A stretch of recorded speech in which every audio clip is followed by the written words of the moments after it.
ça ici, est-ce que vous l'avez? Oui. Oui. Alors, on l'a. Alors, on peut commencer en regardant les œuvres.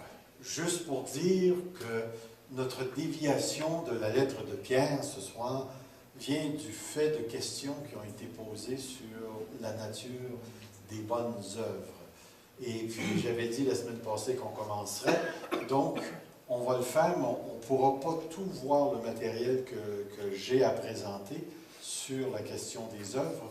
Alors, ça veut dire que quand je reviens de vacances, une semaine après, on va continuer l'étude.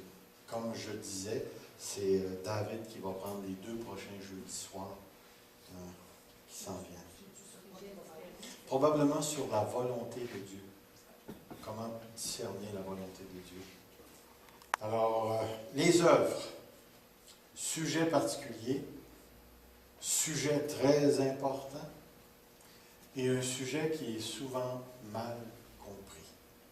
Alors, la première chose que j'ai pensé faire, c'est de regarder les œuvres, du moins le concept des œuvres de la justice de Dieu dans l'Ancien Testament. Puisque, après tout, c'est de là que vient notre réflexion ici. Le Nouveau Testament, c'est la continuité de l'Ancien Testament. Et puis, il y a définitivement un concept au niveau des œuvres dans l'Ancien Testament qui n'est peut-être pas phrasé de la même manière qu'on le retrouve dans le Nouveau Testament. Alors, je vais vous lire un tout petit peu, que j'ai trouvé ça très intéressant, ce passage, dans un certain bouquin où il dit « L'Ancien Testament utilise plusieurs termes pour décrire la foi en Dieu.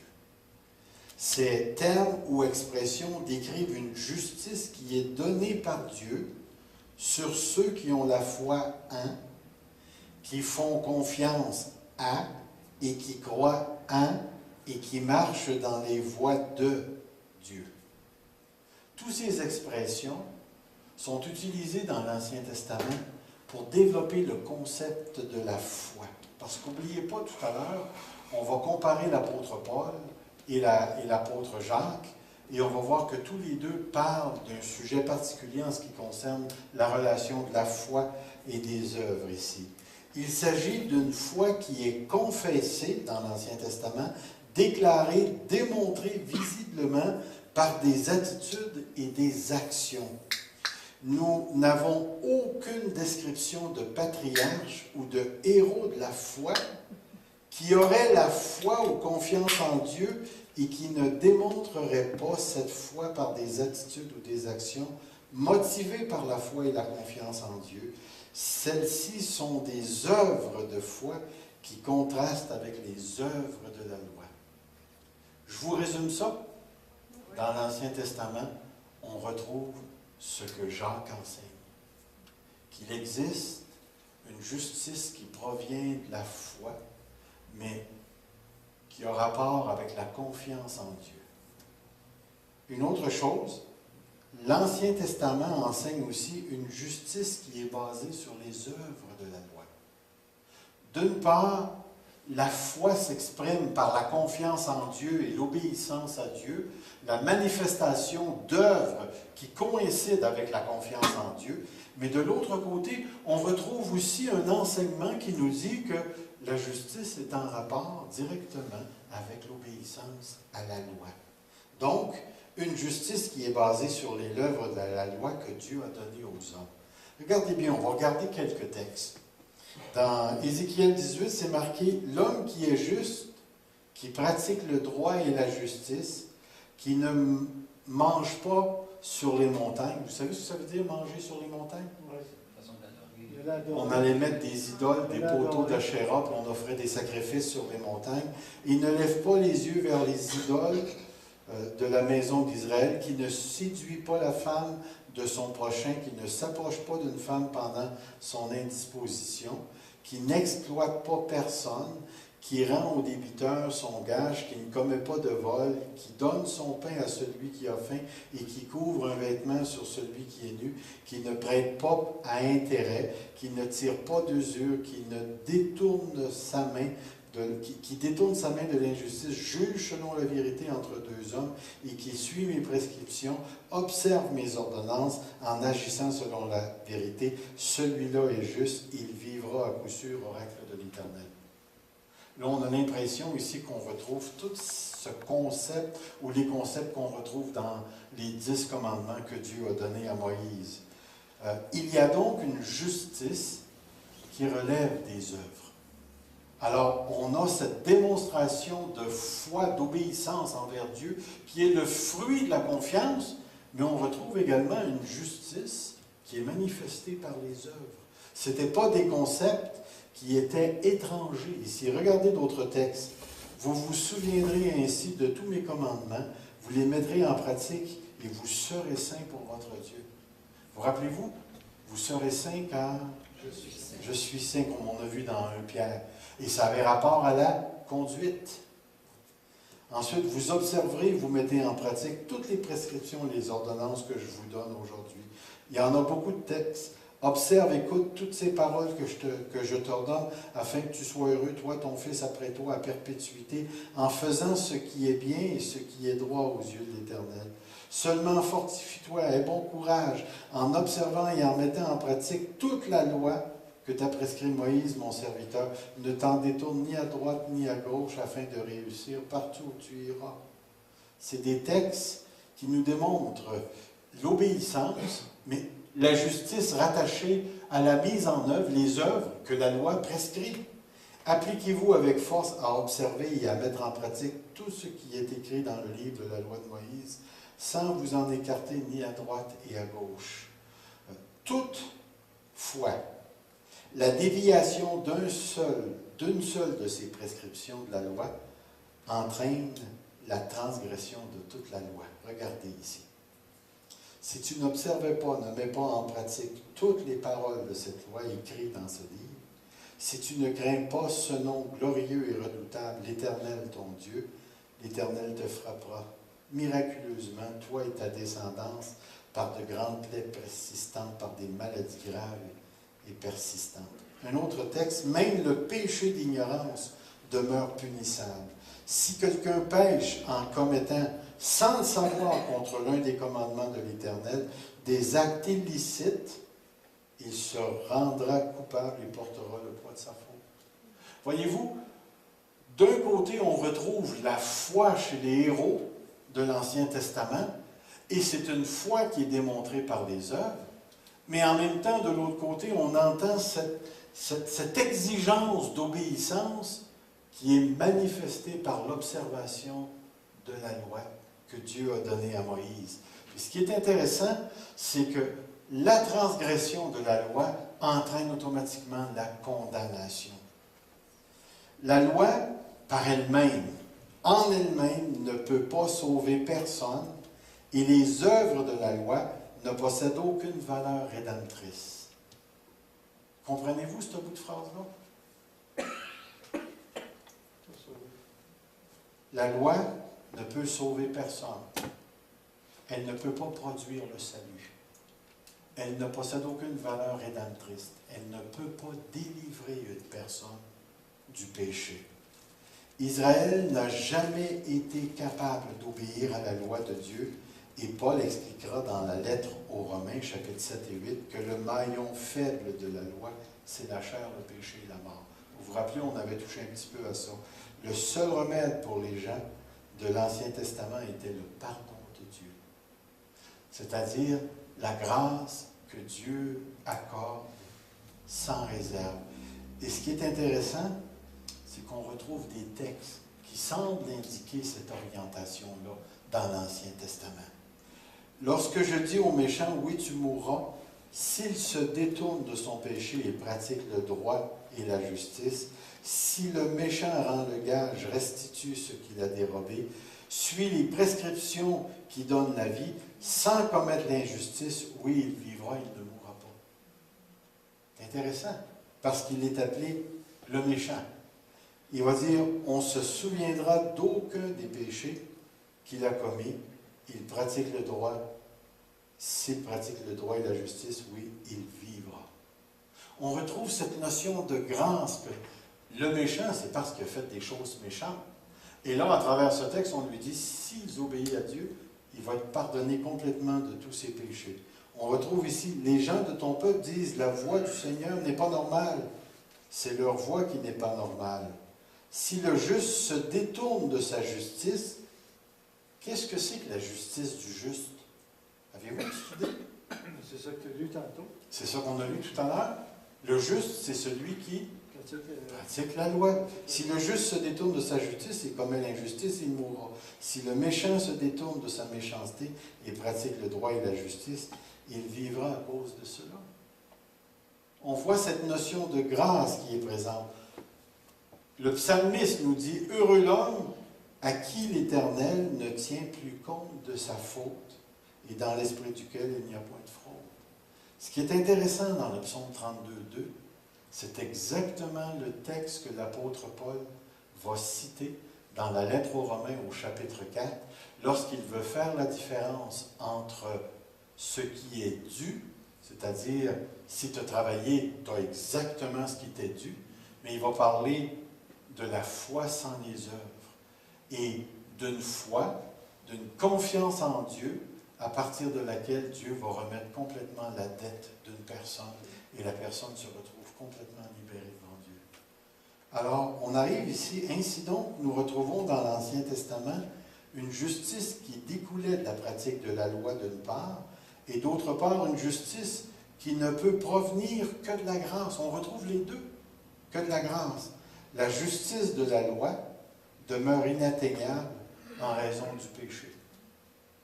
Et c'est pour ça que quand on va arriver tout à l'heure dans le Nouveau Testament pour parler des œuvres, on va voir que la condamnation est attachée aux œuvres, qu'on va être jugé selon nos œuvres, et que les œuvres jouent un rôle tout à fait particulier, et on va voir que les œuvres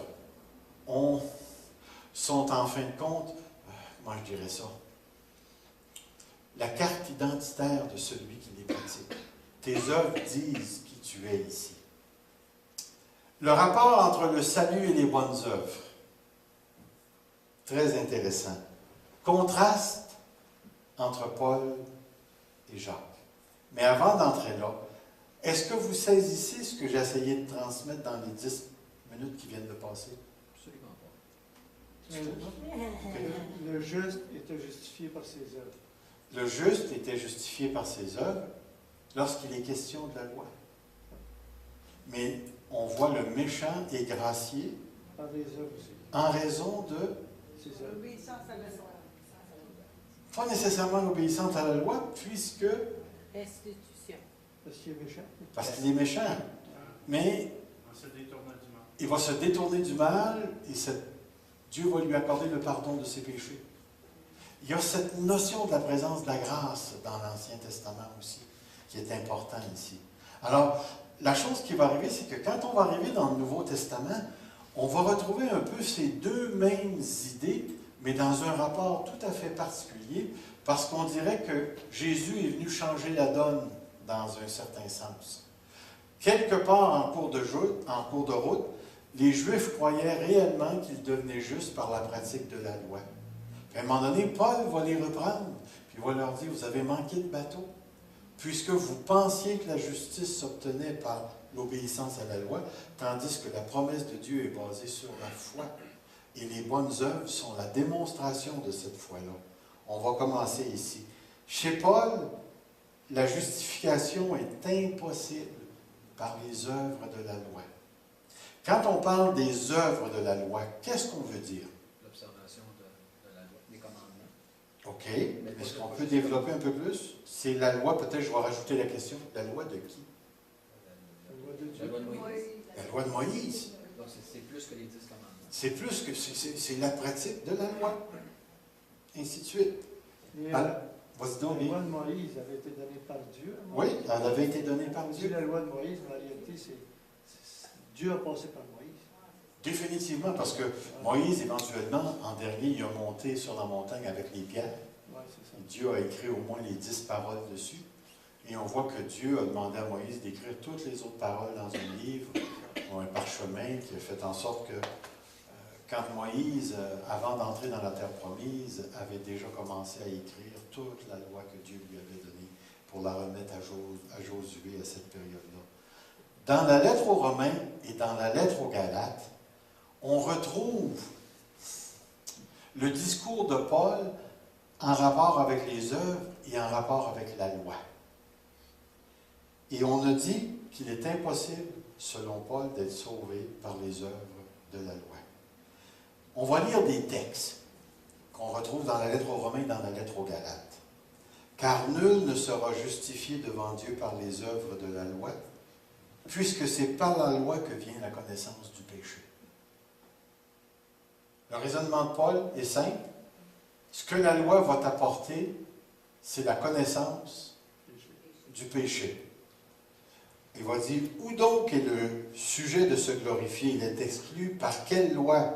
Par la loi des œuvres? Non, mais par la loi de la foi. Car nous comptons que l'homme est justifié par la foi sans les œuvres de la loi. L'homme est justifié sans les œuvres de la loi, par la foi. Donc, il est impossible, selon Paul, de pratiquer la loi mosaïque en vue d'être sauvé. Puisque, selon Paul, la seule chose que la loi va mettre en évidence, c'est la présence du péché dans la vie d'une personne. On va aller un petit peu plus loin. Dans Romains chapitre 4, or, à celui qui fait une œuvre, le salaire est compté comme non comme une grâce, mais comme un dû. Est-ce que vous saisissez cette parole-là? Tu mérites parce que tu as fait quelque chose. Tu mérites parce que tu as fait quelque chose. Quant à celui qui ne fait pas d'œuvre, mais qui croit en celui qui justifie l'impie, le méchant, sa foi lui est comptée comme justice. De même, David proclame le bonheur de l'homme, au compte de qui Dieu met la justice sans les œuvres. Et je ne sais pas si je l'ai écrit. Non, je ne l'ai pas écrit. C'était le psaume 32 qu'on a lu tout à l'heure. Heureux l'homme à qui Dieu pardonne ses péchés. Dans Romains chapitre 9 et au verset 11, il nous est dit, car les enfants n'étaient pas encore nés et qu'ils n'avaient fait ni bien ni mal. Ici, il va parler des deux fils, des deux frères, Isaü et Jacob, afin que le dessein de Dieu demeure selon l'élection qui dépend non des œuvres, mais de celui qui appelle. On voit clairement les œuvres ici, là, encore une fois, on est dans Romains, ça fait référence à l'obéissance de la loi mosaïque. Qu'est-ce qu'il est en train de dire ici? Il est en train, encore une fois, de démontrer que le plan de Dieu, la manifestation de sa grâce, ne peut pas dépendre sous aucun rapport de la pratique des œuvres de la loi, car les enfants n'étaient pas encore nés. Et j'aurais pu mettre la suite du texte qui dit « Alors j'ai aimé Jacob, j'ai haï Isaü ». Dieu a fait un choix qui n'était pas basé sur les mérites ou la performance des gens en question ici. Romains 32, pourquoi? Parce qu'Israël l'a cherché non par la foi, mais comme promenant des œuvres. Ils se sont heurtés à la pierre angulaire. On aurait pu voir dans tout le contexte du chapitre 9, où encore une fois, ce que l'apôtre Paul va faire, c'est le contraste entre la promesse de la justification par la foi et la tentative d'être juste par la pratique des œuvres de la loi. Donc, selon l'apôtre Paul, c'est une impossibilité que nous avons ici. Or, si c'est par grâce, ce n'est plus par les œuvres. Autrement, la grâce n'est plus une grâce. Et si c'est par les œuvres, ce n'est plus une grâce. Autrement, l'œuvre n'est plus une œuvre. Vous comprenez ce qu'il est en train de dire? Une œuvre, c'est une œuvre. Puis si on est sauvé par les œuvres, ce n'est plus par la grâce. Parce que la grâce ne fonctionne pas à partir des œuvres.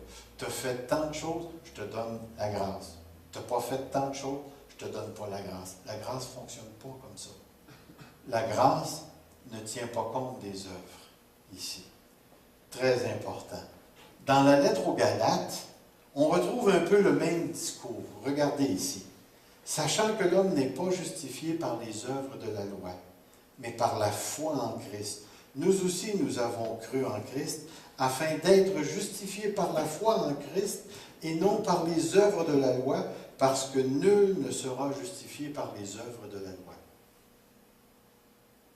Est-ce qu'on s'entend pour dire que Paul parle des œuvres de la loi?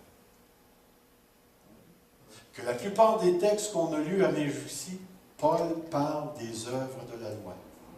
Et quel est le message que l'apôtre Paul dit à propos des œuvres de la loi?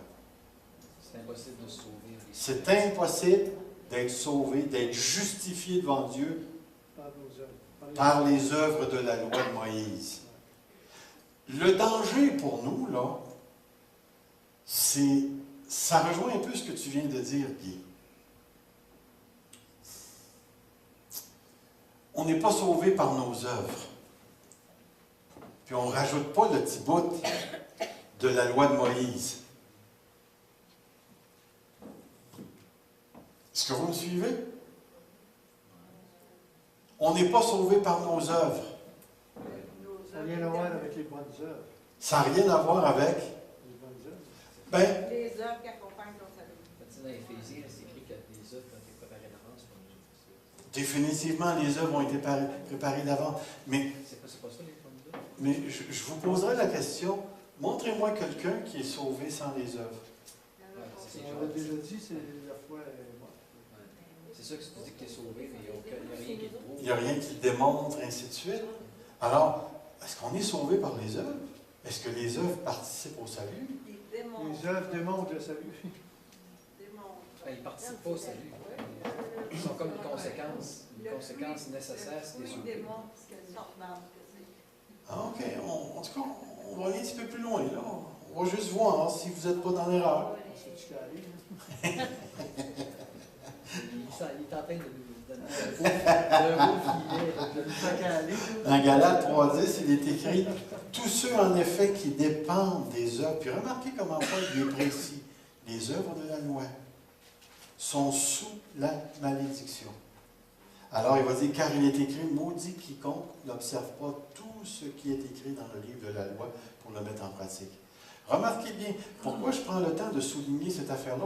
Parce que quand on va arriver dans Jacques, on va se poser la question, est-ce que Jacques parle de la même affaire que Paul? C'est une super de question qu'il faut répondre. Parce que Jacques, lui, il dit qu'on est justifié par les œuvres. Puis l'apôtre Paul, il dit qu'on n'est pas justifié par les œuvres. Mais l'apôtre Paul, est-ce qu'il parle des mêmes œuvres que Jacques? Je pense pas. On va le voir. Mais c'est pour ça que c'est important de s'arrêter et de souligner, dans Galates et dans Romains, Paul parle des œuvres de la loi. Paul parle des œuvres de la loi de Moïse. Et ce qu'il est en train de dire, c'est que la loi de Moïse n'a jamais été établie par Dieu pour conduire au salut. Pourquoi? La loi va emmener la connaissance du péché. Deuxièmement, il va aller un petit peu plus loin, puis il va dire, la loi était rendue inutile à cause de la chair. La chair la rendait sans force. Puisque la chair, c'est tout ce qui est en nous qui est contraire à Dieu, qui est en dehors de Christ et qui ne vit pas pour Dieu, puisque, vous vous rappelez dans Romains chapitre 8, la chair ne se soumet pas à Dieu, elle ne le peut même pas. Alors tu peux mettre des lois tant que tu veux, la chair ne pourra jamais se soumettre à Dieu. Alors si tu viens par le médium de la loi de Moïse, la seule chose dont tu vas être capable de prendre conscience, c'est qu'il y a une dynamique dans ta vie qui s'appelle le péché et qui te conduit à la mort et qui te conduit à la malédiction, parce que la seule chose que la loi peut faire, c'est de te condamner. Elle est incapable de produire la justice qui est nécessaire pour se présenter devant Dieu. Chez Paul, les œuvres, d'un autre côté, sont aussi une démonstration de la vraie foi. Regardez un texte en particulier, dans la lettre aux Thessaloniciens. Là, on a passé des œuvres de la loi, mais là, Paul, il va dire, nous nous souvenons sans cesse devant Dieu, notre Père, de l'œuvre de votre foi. est-ce qu'il parle de la même chose que les œuvres de la loi? De quoi parle-t-il ici? Parce que tu as la foi, tu agis de cette façon. Les œuvres qui découlent du fait que tu as la foi. C'est ça. Mais il n'est pas en train de parler des œuvres de la loi de Moïse. Il faut vraiment faire une différence entre les... Puis remarquez, du travail de votre amour, de la fermeté de votre espérance. Dans un autre texte, il va répéter quasiment la même chose. C'est pourquoi nous prions continuellement pour vous, afin que notre Dieu vous rende digne de son appel et qu'il accomplisse en vous avec puissance tous les desseins bienveillants de sa bonté et l'œuvre de votre foi. L'œuvre de votre foi. Alors, chez Paul, on retrouve les deux. On retrouve d'une part cette justice qui pourrait venir de la loi mosaïque, mais qui est impossible à cause du péché, à cause de la chair, à cause de la mort. C'est impossible de passer par la loi de Dieu pour se présenter devant Dieu. Mais de l'autre côté, on retrouve le même discours que nous allons retrouver chez Jacques tout à l'heure, chez Paul, où Paul va nous parler de la foi, mais d'une foi qui n'est jamais tout nue. C'est une foi qui est toujours habillée d'œuvres, de bonnes œuvres. Un autre texte que je mets... on va le voir tout à l'heure. Il y avait un autre texte dans la lettre de Tite qui nous dit que nous avons été sauvés, régénérés, afin que nous devenions le peuple de Dieu et que nous soyons assidus aux bonnes œuvres chez Paul. On va le voir, le texte, je vais vous le montrer en cours de route. Alors, si je résume un tout petit peu, on arrive à ce point très, très, très important ici. Chez Paul, on retrouve dans la lettre aux Romains et dans la lettre aux Galates la confrontation entre la promesse de Dieu par la foi, la justification par la foi, et la justification par les œuvres de la loi. Et l'apôtre Paul dit, la justification par les œuvres de la loi ne pourra jamais avoir lieu. Mon juste vivra par la foi. La loi mosaïque ne peut pas produire. Si on avait le temps de creuser, on aurait pu voir dans la lettre aux Galates que la promesse de la bénédiction a été faite à Abraham. Vous vous rappelez que Dieu était pour, à travers la descendance d'Abraham, étendre sa bénédiction à toutes les nations. Promesse qui était pour être faite par la descendance. Et on voit dans Galates que la descendance, c'est Jésus-Christ. Ça a descendu jusqu'à Jésus-Christ. Et en Jésus-Christ, nous avons le salut. Mais plus que ça, Paul va expliquer dans Galates que la promesse précède la loi de Moïse de 400 ans. La loi de Moïse est venue 400 ans après que Dieu ait fait la promesse de bénir toutes les nations à travers la descendance. Alors la loi n'a jamais été donnée pour conduire au salut. Donc les œuvres exigées par la loi ne peuvent pas conduire au salut, car il est impossible pour l'homme. Chez Jacques, on retrouve un discours tout à fait particulier. La première partie du raisonnement de Jacques, ici. Mes frères et sœurs, que sert-il à quelqu'un de dire qu'il a la foi s'il n'a pas les œuvres? Et là, il va poser une question très, très, très intéressante. Cette foi peut-elle le sauver? Que répondez-vous à cette question-là? C'est pas ça les œuvres mortes et les foi mortes? Si arrête là, oui, ça veut faire ça. Remarquez la question. Mes frères, que sert-il à quelqu'un de dire qu'il a la foi s'il n'a pas les œuvres? Cette foi peut-elle le sauver? Et la réponse, C'est non. c'est non. Mais là, moi, ça me cause un problème, cette affaire-là. C'est quoi les œuvres? C'est ça qu'il veut dire. Quand on parle de... Quand on parle d'œuvres. On va aller à l'extrême, là. OK? Le brillant sur la croix, il y a eu 0 œuvre. Tu penses-tu? C'est quoi son œuvre? T'as-tu écouté son discours? Lui était C'est coupable. pas une œuvre. C'est pas une œuvre de... C'est juste ce qui nous arrive. Mais lui, qu'a-t-il fait? OK. Qu'est-ce qu'il a reconnu, cet homme-là? Là, il a reconnu Jésus comme j'ai fait ça. Mais il reconnaissait quelque chose en Jésus. Je ne suis pas prêt à dire que c'est une œuvre dans le sens où on va le voir. Parce que, regardez bien, toi, Carole, tu poses une super de bonne question. C'est quoi les œuvres?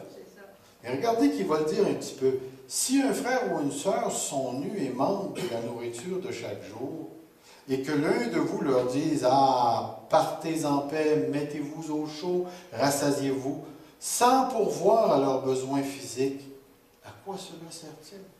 Remarquez, il pose la même question. À quoi cela sert-il? Un petit peu plus haut, il va dire, la foi sans les œuvres, à quoi cela sert-il? Il vient de décrire ce que Jacques veut dire par les œuvres, ici. Une œuvre, c'est de combler les besoins de l'autre si tu en as les moyens. Puis si tu ne le fais pas, tu vas avoir un fichu de problème. Vous rappelez-vous ce que Jean a dit dans la première lettre? Je pense que c'est au chapitre 3. N'aimez pas en parole, ni avec la langue, mais en action et en vérité. Puis là, il va donner un exemple similaire à ça. Puis à un moment donné, il va dire, comment l'amour de Dieu peut-il résider dans cette personne-là s'il voit son frère, sa sœur, puis il n'en prend pas soin? Voyez-vous, c'est intéressant ce que Jacques est en train de dire. Chez Paul, on retrouve la confrontation de la justification par la foi et on retrouve la justification par la loi de Moïse. Chez Jacques, on n'est pas dans ce registre-là, on est dans un autre registre où Jacques, lui, ce qu'il va tenter de faire, comprenez ce qu'il est en train de faire. Il est en train de déterminer ce qu'est la vraie foi. C'est ce qu'il est en train de faire. Là, il va dire à quelqu'un, à quoi ça sert d'avoir la foi si tu n'as pas les œuvres? Cette foi-là peut-elle le sauver? Puis remarquez bien, hein, il ne dit pas, ces œuvres-là peut-elle le sauver? Il est en train de parler de la foi. Et là, ce que Jacques va essayer de faire, c'est de développer la relation entre la foi et les œuvres. C'est pas ce que Paul fait, mais c'est ce que Jacques, lui, va tenter de faire. Il va dire, il en va de même de la foi. Si elle ne produit pas d'œuvre, elle est morte en elle-même. C'est intéressant comment ils ont phrasé les choses dans ma Bible ici, dans cette version-là. Est-ce que quelqu'un a une Bible? Est-ce que vous pourriez lire Jacques 2, 17 dans la version que vous avez? Parce qu'ici, vous remarquerez, là, je pense que l'auteur s'est permis une explication dans la traduction ici. 2,17. 2,17. Il en est ainsi de la foi. Si elle n'a pas les œuvres, elle est morte à elle-même. Remarque qu'est-ce qu'il dit. Si elle n'a pas. Ici, on a le concept de production. Si elle ne produit pas les œuvres. Mais toi, tu dis, la foi qui n'a pas les œuvres est morte. Il y a une petite différence au niveau des concepts qui sont transmis ici. Lui, ce que ma traduction est en train de dire, c'est que si tu as la vraie foi, qu'est-ce qu'elle va faire? Il y a des œuvres. Elle va produire des œuvres. Alors, tu peux avoir la foi, là, puis tu n'as pas d'œuvre, là, tu es là, là. Puis là, à un moment donné, tu vas te mettre à pondre. Tu vas te mettre à produire. Mais dans ta version à toi, c'est pas ça. Il va parler de l'être de la foi. Probablement qu'il veut dire la même chose, mais il va faire une affirmation. La foi qui sauve, c'est la foi qui est accompagnée d'œuvres. Dans le fond, il décrit la foi. Il décrit la foi. Oui. Voilà, je me demandais par rapport aux œuvres, dans Éphésiens 2,8, c'est écrit qu'on est sauvé par la grâce en vue des œuvres que Dieu a préparées d'avance. Est-ce que ça se pourrait que, dans le fond, les œuvres, il y ait deux aspects. Il y a des œuvres qui devraient être communes à tout le monde, puis il y a des œuvres que je devrais faire si Dieu me montre les faire. Le bon samaritain, là, tu t'en vas, là, puis à un moment donné, c'est toi qui es sur la route avec le gars. Parce que, tu sais, je me dis, parce que souvent dans une église, on peut devenir très hyperactif. Exactement. Mais moi, je peux me tromper, mais est-ce que ça se pourrait qu'on On invente des œuvres? Non, non, plus que ça. Parce que ça se pourrait qu'on fasse bien des œuvres qui ne nous amèneront aucune récompense devant Dieu parce que ce n'était pas les œuvres que Dieu voulait qu'on fasse. C'est très possible. Ça a toujours été possible. Mais ce que vous remarquerez une chose ici, c'est que dans le contexte, si on aurait voulu développer un peu plus le concept des œuvres, c'est que le besoin rencontré, le besoin placé devant soi, engendre une obligation morale. On n'a pas le temps de rentrer dans ça, mais si Dieu te place dans une circonstance où tu as le moyen de satisfaire le besoin de l'autre qui est réellement dans un besoin, tu as l'obligation morale de le faire. On pourrait aller voir dans d'autres textes pour développer, parce que Jean va aller jusqu'à dire, si tu ne le fais pas, comment l'amour du Père demeure-t-il dans toi?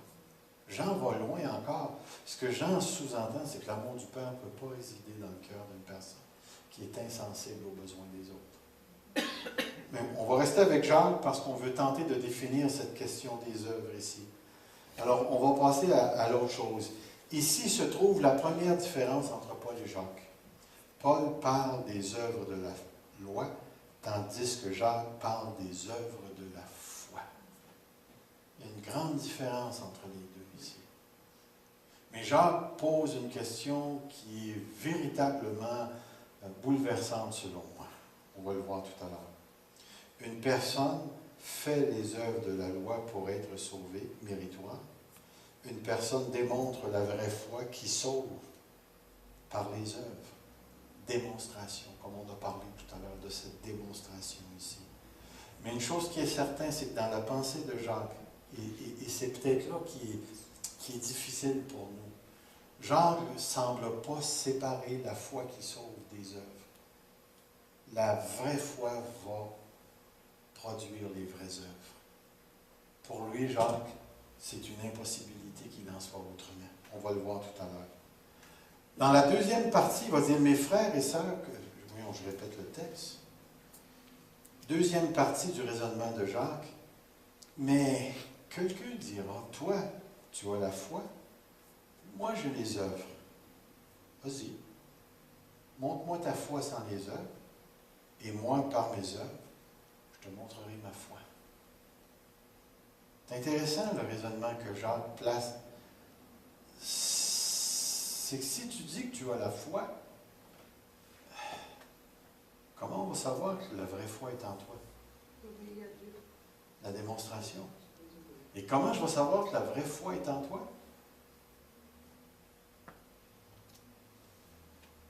Par tes œuvres. Par tes œuvres.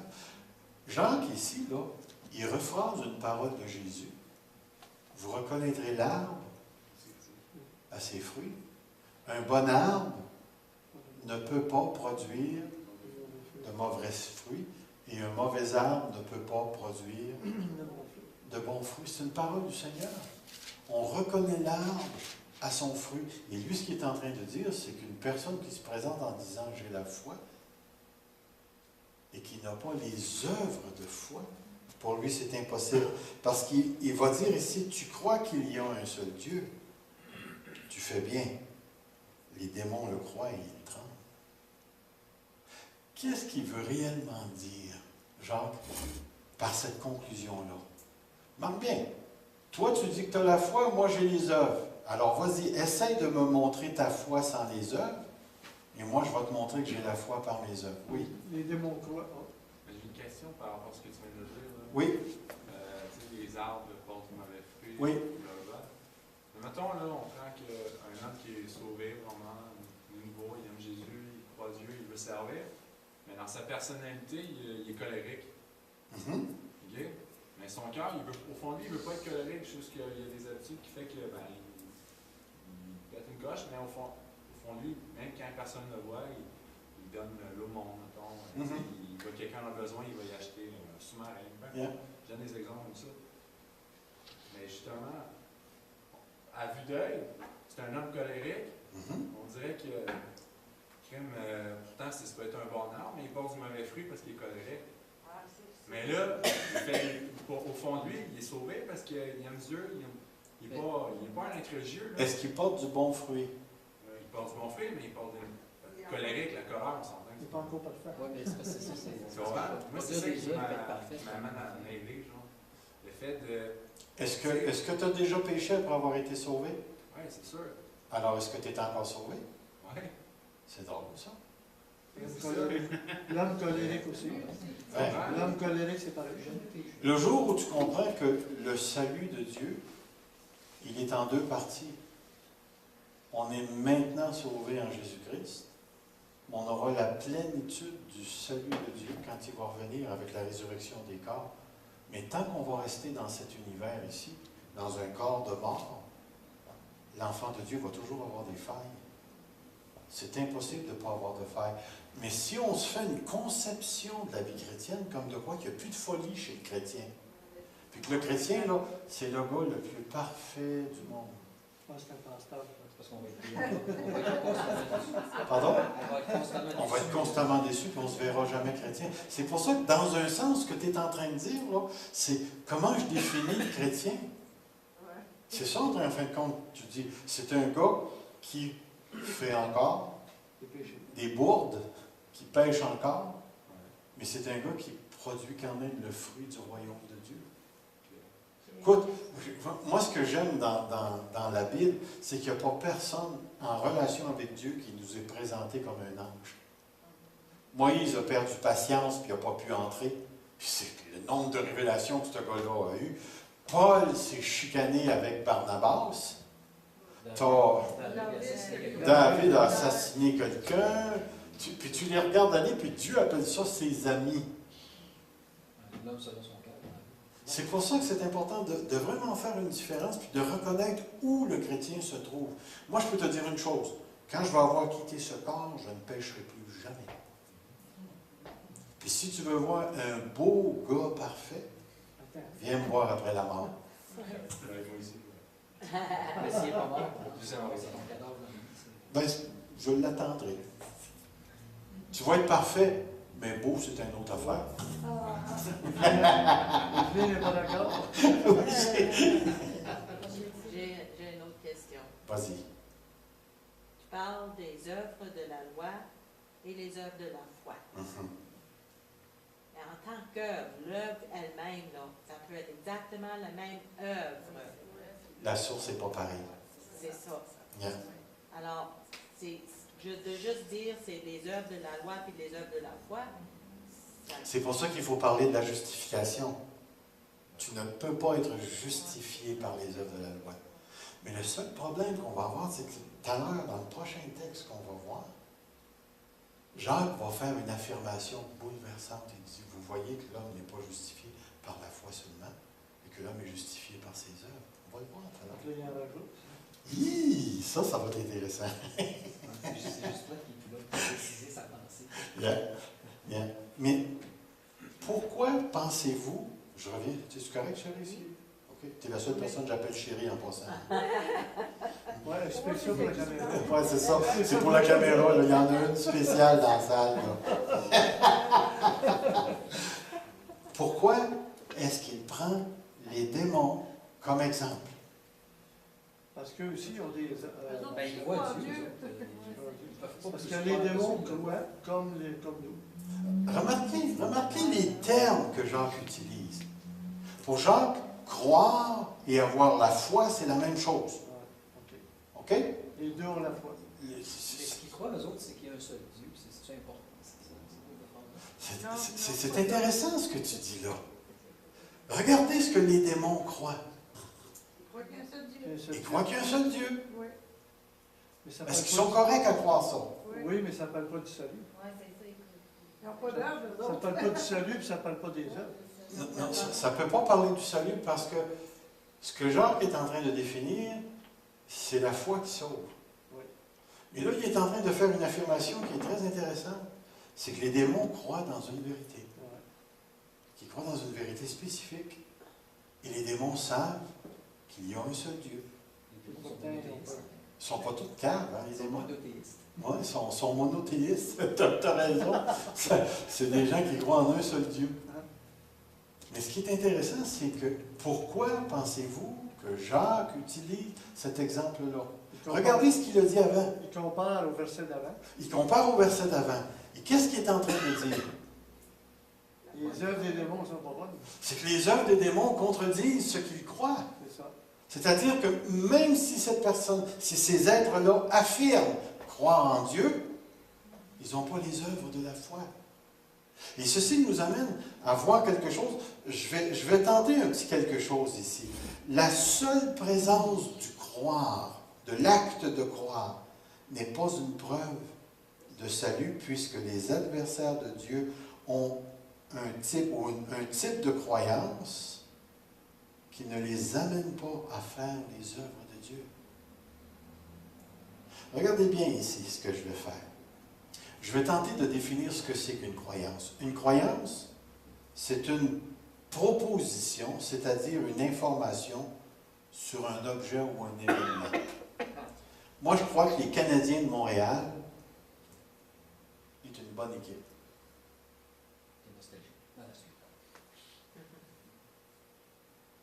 OK. OK. Je crois que Dieu existe. C'est quoi la différence entre les deux? C'est nouveau. On n'a pas parce qu'il n'y a pas de condition. Tous les deux, je peux les recevoir comme une simple information. Ça ne bouge pas plus. Ça ne bouge pas plus. Une autre chose, c'est qu'une croyance est aussi un état mental. Un état mental de fait. C'est-à-dire qu'il ne s'agit pas d'une simple information, c'est une information qui est comprise et la personne est convaincue jusqu'à un certain point. Moi, je pense que les Canadiens de Montréal ont une chance cette année de gagner la Coupe Stanley. Petite avance. C'est pas une prophétie. Non, c'est pas une prophétie. Mais, écoutez, ça va-tu m'empêcher de dormir? Ça va-tu changer ma vie? Ça va-tu... Puis pourtant, je regarde les statistiques dans le Journal de Montréal, parce que ça, c'est la Bible des journaux québécois, là, le matin. Puis là, tu te rends compte, tu dis, OK, à voir la manière dont ils ont gagné les games, et ainsi de suite, comment ils se comportent, il y aurait possibilité que cette année. Mais est-ce que ça va changer ma vie? Non. Regardez la troisième. Une croyance est aussi une disposition existentielle. C'est-à-dire qu'il y a une information, je crois en Dieu, celle-ci est bien comprise. Le Dieu que je connais, c'est le Dieu de la Bible qui est trinitaire, Père, Fils, Saint-Esprit. Et le croyant en est fondamentalement convaincu au point que la croyance contrôle l'orientation et la manifestation de sa vie. C'est Hébreu 11.1. Pardon? C'est Hébreu 11.1, en fond. C'est Hébreu 11.1, définitivement.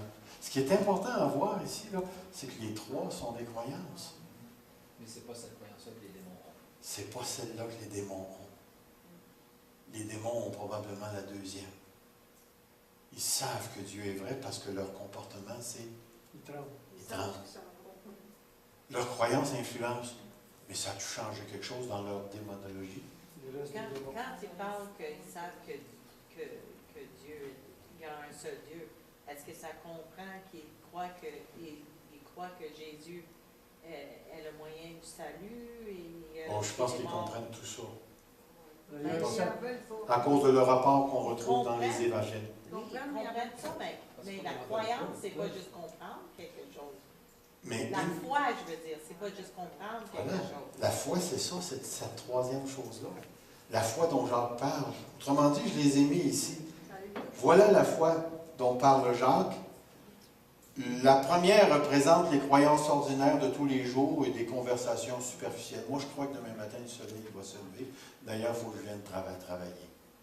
Je travaille pas de nuit.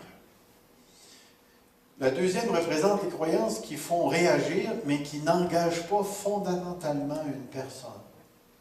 La troisième représente les croyances qui engagent la vie d'une personne et qui ne peuvent pas ne pas s'incarner dans des actions spécifiques. Quand je vais te mettre au bout du fusil tout à l'heure,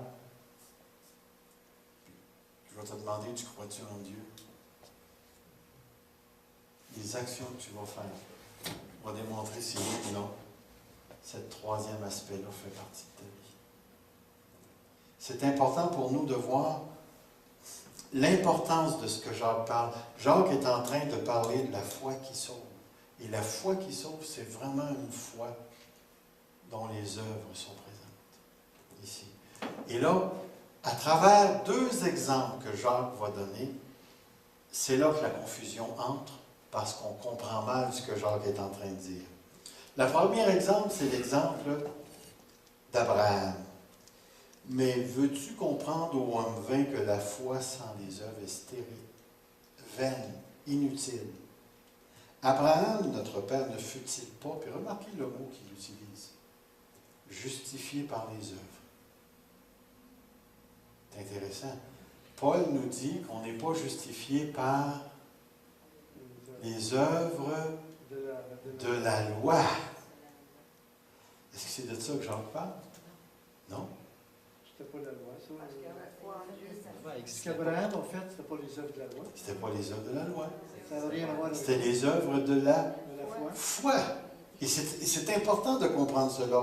Abraham, notre père, ne fut-il pas justifié par les œuvres pour avoir offert son fils Isaac sur l'autel? Puis, vous vous rappelez de l'histoire? Oui. Lorsque Dieu parle à Abraham, il va dire, prends ton fils, amène-le sur le mont Moriah, offre-le en sacrifice. Abraham est parti avec le jeune, et ainsi de suite. Il a agi à ce que Dieu a dit. C'est marqué plus tard, dans la lettre aux Hébreux, que Moïse avait Abraham croyait même que Dieu avait la capacité de ressusciter son fils de la mort.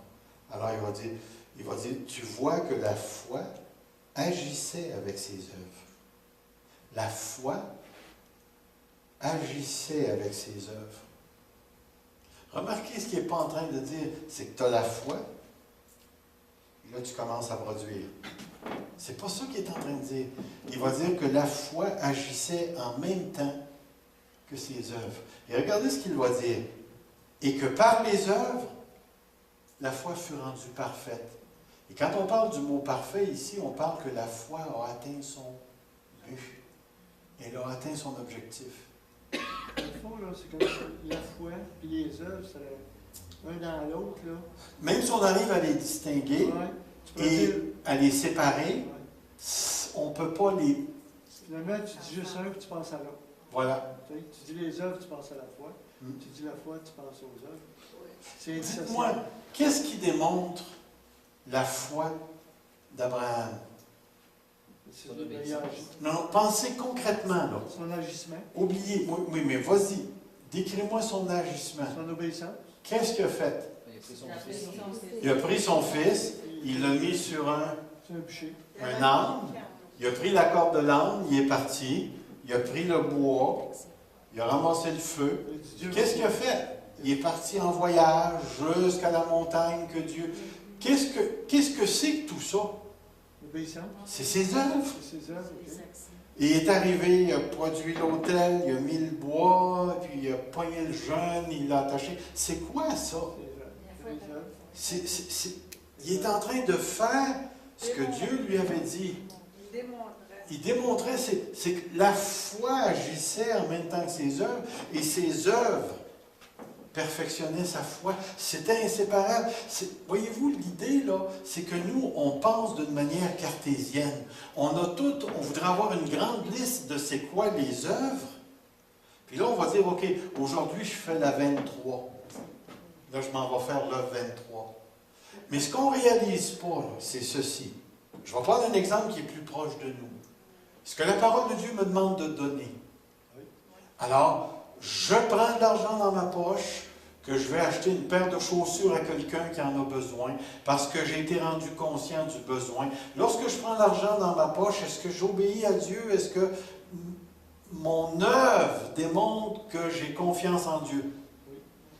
Voyez-vous, l'idée, là, c'est qu'on n'a pas une liste. C'est que continuellement, ta foi et tes œuvres sont ensemble, ils agissent. Et c'est pour ça qu'à un moment donné, il faut que ta foi soit visible, mais elle n'est pas séparée avec une liste d'œuvres que tu fais, puis là, tu en as fait 4 aujourd'hui, tu es correct. La foi est continuellement démonstrative. Oui? Ben, finalement, moi, c'est ce que je crois. Là. Plus en plus j'écoute. Là. C'est que, bon, Hébreu 11.1, la foi est une condition des choses. On laisse faire une démonstration de ce qu'on ne voit pas. Mais Abraham, comme tu disais, avec son âme, il traversait le chemin, il avait la foi en Dieu, oui, mais il y a un verset dans la Bible qui dit qu'il savait que même s'il tuait, Dieu était capable de le ressusciter. Pourquoi? À cause de sa promesse. À cause de la promesse qu'il avait faite. C'est ça, il était convaincu. Il était y avait une convaincu. conviction, Il a cru. mais il y avait une ferme assurance des choses qu'il ne voit pas dans le réel, T'en plein ça? mais dans son imagination que Dieu est capable de le ressusciter. Yeah. Fait que finalement, c'est ce qui a démontré qu'il marchait dans la pleine foi. Dans le fond. Fait que finalement, ce qu'Abraham a fait n'a aucune valeur. Pourquoi? Non, parce qu'il savait que Dieu allait le rétablir. Mais c'est comme, Ah oui, mettons, c'est on facile. prend un exemple C'est facile. d'une personne qui tu sais, la Bible a dit la foi, ce qu'on entend est la parole de Dieu.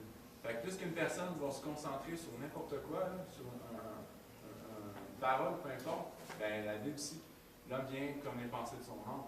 Fait que plus que tu crois à ça, plus tu vas devenir convaincu, plus tu vas devenir convaincu, plus tu vas finir par le voir, puis ça va se manifester dans ta vie. Là.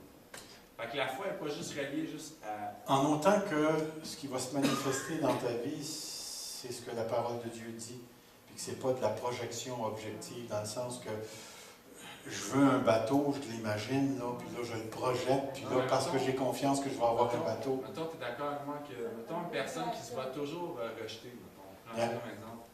Pourtant, la Bible, Dieu dit... Tu es accepté. Tu es accepté, tu es accepté. Mais, je suis rejeté. Mais elle va vivre comme ça, là. Parce qu'elle croit ça, puis c'est ce qu'elle voit dans les... Exactement. Fait que finalement, ben, c'est ça. Fait que, En autant que tu... Non, je suis d'accord avec toi. En autant que tu restes dans le concept, ou plutôt dans les limites de ce que la parole dit. fait que dans le fond, la foi est vaste. Je Mais comprends. la foi est utilisée pour avoir la vie éternelle en Jésus-Christ qui nous pardonne. Si tu es convaincu, puis que... tu peux être... C'est ça, c'est une conviction. Mais c'est pas juste d'être convaincu, C'est une ferme assurance. c'est que ça devient, à un moment donné, là, c'est inséparable. Ouais. C'est Mais je sais que inséparable. l'Esprit de Dieu rend témoin de Bien. ça. C'est inséparable. Ce que tu fais ce soir, c'est une œuvre. C'est ma foi qui est en action. Oui. Parce que si je ne croyais pas, penserais-tu que je viendrais ici ce soir? Tu n'avais pas perdre ton temps si tu ne croyais pas. Tu ne fais pas du quoi. Tu penses que je perds mon temps? Non, Je t'agace, Carole. Mais- Elle a dit si tu croyais pas. Oui, c'est ça. Mais je pense que vous saisissez ce que Jacques est en train de dire. Ce qui est dérangeant ici, c'est le mot justifié. Le mot justifié ici, là, en tout cas, regardez ici l'accomplissement de ce que dit l'Écriture. Abraham crut à Dieu et cela lui fut compté comme justice. C'est le résumé de ce qu'on C'est le résumé de tout ça. de la vie. Il fut appelé ami de Dieu. Vous le voyez par les œuvres. Vous le voyez, c'est par les œuvres que l'homme est justifié et non par la foi seulement. Jacques et Paul ne parlent pas de la même affaire. Si tu as la vraie foi, les œuvres vont accompagner. Regardez, j'ai fait un petit dessin ici. Petit dessin qui indique un peu cette dynamique-là. Eh, mon ami, faire 3-4 lignes, là, je te dis, c'est... En passant, je pensais l'exposer à quelque part. Là, tu sais. C'est ta page Facebook. La foi agit, les œuvres perfectionnent. C'est comme, c'est inséparable, cette dynamique-là. Tu te dis chrétien, tu te dis enfant de Dieu, tu dis avoir une relation avec Dieu, il faut que ce soit manifeste. Il faut que ce soit manifeste. En passant, là, je réponds encore à ta première question tout à l'heure. Qu'est-ce qu'on fait avec un chrétien qui pêche? C'est quoi l'œuvre de la foi dans ce cas-là? Le pardon. C'est la repentance. Abandonne ton péché puis marche avec Dieu. c'est ça. C'est cette démonstration-là. L'exhorter. Exactement. Alors, c'est tellement, tellement important. Il va donner un deuxième exemple. Et on retrouve exactement le même principe. Rahab, la prostituée, ne fut-elle pas également justifiée par les œuvres pour avoir reçu les messagers et les avoir fait partir par un autre chemin? Tu vois, la démonstration qu'elle croyait que Dieu avait donné le pays aux enfants d'Israël, par la peur qu'ils inspiraient et ainsi de suite, ça a été tout le comportement qu'elle a adopté à l'égard d'Israël. Alors, ce que Jacques est en train de dire, on revient à ça ici, la conclusion, comme le corps sans esprit est mort, de même la foi sans les œuvres. Là, il me manque un T. est mort. Il manque un aussi. Elle est morte. Mais l'idée pour Jacques, là, c'est que c'est impossible d'avoir une foi sans œuvre. C'est une impossibilité. Et parce que cette impossibilité-là est là, la nature de la vraie foi va toujours engendrer la présence d'œuvres. Est-ce que Dieu peut avoir préparé des œuvres spécifiques pour qu'on les pratique? Définitivement. Est-ce que Dieu m'avait destiné au ministère? Définitivement. Il m'a planifié toute mon affaire à 19 ans, j'ai eu la conversion, puis et ainsi de suite. Il m'a donné les habilités pour le faire, et ainsi de suite. Et je suis rentré dans l'œuvre que Dieu avait préparée pour moi. Mais c'est pas juste ces œuvres-là. C'est pas juste ces Parce œuvres-là. que, tu sais, tantôt, tu parlais, bon, tu t'en vas, puis il y en a, ils disent, écoute, j'ai besoin de 10 pierres, ils vont mourir de faim, blablabla. Bon. Dieu, tu sais, on parle des œuvres que Dieu s'en est, des œuvres préparées d'avance, ça aussi. Ça aussi. Tu sais, je veux dire, c'est juste, ça a l'air petit comparé à donner ta vie, là. Mais les deux, c'est des œuvres que Dieu a préparées. C'est des œuvres que Dieu a préparées, des œuvres que Dieu veut que tu pratiques. Mais ce que je veux que vous saisissiez, là, c'est comme si... Comment je vous dirais ça? La foi, c'est un moteur qui est déjà en marche. Aussitôt que tu as la foi, là, c'est pas un moteur arrêté. Aussitôt que tu as la foi, tu tombes dans l'action. Tu tombes dans l'action. La foi, là, tu sais, quand tu écoutes un moteur qui est en marche, ça fait... C'est comme si la vraie foi, c'est ça. À certains moments donnés, tu l'embrayes, mais la foi est déjà en train de produire. Elle est toujours là. La foi qui sauve, c'est la foi qui se manifeste. La foi manifestée va toujours se manifester par des œuvres. C'est pour ça que c'est important pour nous de saisir que le christianisme ne se limite pas à venir à l'église le dimanche matin et que la relation avec Dieu s'incarne dans des actions spécifiques. Autant à son égard que j'adore Dieu, que sur le plan horizontal avec mes frères et mes sœurs, et le plan de la création. C'est tellement important de réaliser que la foi en Dieu amène automatiquement, puis on va le retrouver chez Pierre, parce que c'est de Pierre qu'on dévie, la foi amène automatiquement une manière de vivre. Si nous vivons par l'Esprit, marchons aussi par l'Esprit. Tu ne peux pas enlever l'être et le vivre. C'est une impossibilité. Alors celui qui se dit de Dieu et qui a la vie de Dieu en lui va respirer les choses de Dieu. Et c'est pour ça que c'est tellement important de réaliser ça. Alors dans la première partie que je voulais mettre devant vous, là, c'était cette différence entre Paul. Paul ne parle pas du même sujet. Jacques définit la foi qui sauve. Paul qui est en train de combattre une fausse doctrine, qui est en train d'entrer dans les églises, et c'est la conception juive du rôle de la loi dans le salut. Et Paul combat ça, tandis que Jacques, lui, fait face à des chrétiens et parle à des chrétiens pour définir la véritable foi. Chez Paul, la foi est placée dans le contexte du rôle de la loi. C'est pour cette raison que l'on retrouve l'argumentaire de Paul dans la lettre aux Romains et Galates. Chez Jacques, c'est la nature de la foi qui sauve qui est définie. Alors on retrouve ça un petit peu, la foi versus la loi. Chez Jacques, c'est la vraie foi versus la fausse foi. En général, je m'arrête ici, parce que là, j'aimerais parler des œuvres en général. Ce soir, ce que je voulais toucher, c'était la différence entre les deux, puis qu'on puisse réaliser que la foi que nous avons, c'est une foi qui est toujours agissante. Vous rappelez-vous du texte dans la lettre aux Galates qui dit que la circoncision est peu de choses, ce qui compte, c'est l'amour. C'est la foi qui est agissante par l'amour. La foi qui est agissante par l'amour. Si tu fais un œuvre de force à contre. Tu le fais par jalousie. Tu le fais par jalousie avec des mauvais motifs. C'est pour ça, rappelez-vous de ceci. Il y a une flagrante contradiction quand je parle dans le dos d'un frère ou d'une sœur. Il y a une flagrante contradiction quand je maintiens un froid avec un frère ou une sœur et que je ne me réconcilie pas. Il y a une flagrante contradiction dans ma vie lorsque j'en veux à quelqu'un puis je ne cherche pas à me réconcilier. Il y a une flagrante contradiction lorsque je ne prie plus et que je n'entretiens pas ma relation avec Dieu. Il y a une flagrante contradiction quand je détruis ma propre famille. Il y a une flagrante contradiction lorsque je me mets à mentir à ceux qui sont autour de moi. Flagrante contradiction quand je me mets en colère pour une chose injuste. C'est certain qu'il va y avoir des contradictions. On n'est pas rendu au ciel. Mais de garder à l'esprit, à la pensée, que celui qui a réellement la foi se réaligne continuellement sur la révélation que Dieu nous a donnée. Continuellement sur la révélation que Dieu nous a donnée.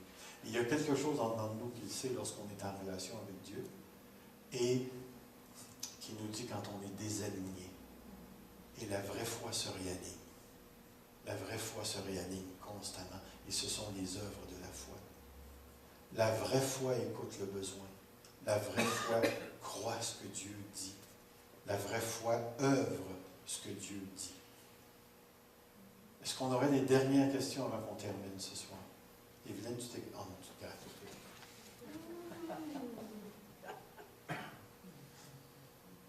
Ça va? Alors, mes frères, mes sœurs, faites des bonnes œuvres cette semaine. Amen. Seigneur vous garde.